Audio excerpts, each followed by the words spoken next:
magistral de los intocables de Ancash, para recibir con aplausos a la voz sentimental de Marquito Huaranca, orgullo del departamento de Ancash. La Merced y a Medellín aplaude sus éxitos.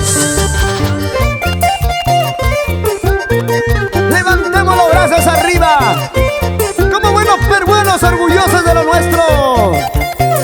Y siempre con el mundo mágico, amor, amor.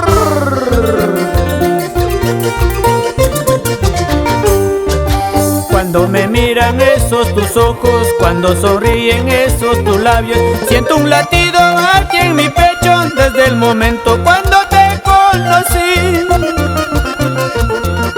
Siento el latido aquí en mi pecho desde el momento cuando te conocí, desde el momento cuando te conocí.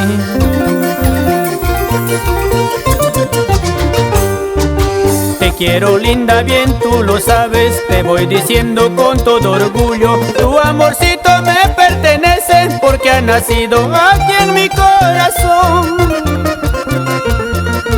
Tu amorcito me pertenece porque ha nacido aquí en mi corazón, o porque ha nacido aquí en mi corazón.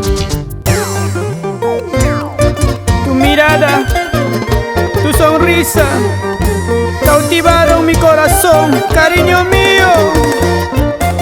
Tus abrazos, tus besos, tus caricias, tu cuerpo me pertenecen a mí y solamente a mí, chiquita linda. Tienes mi marca, mi firma, mi registro, mi corazón es tuyo. ¡Vamos ahora! Marquito Huaranca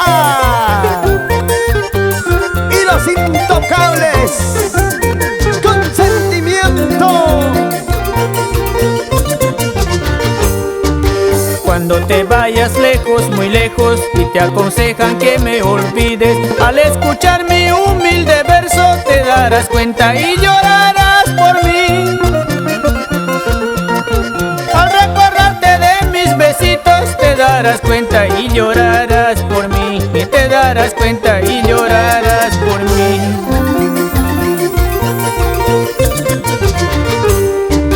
Eres bonita y orgullosa, así no vales para el amor. Bien sobradita por tu hermosura, que todo el tiempo no durará.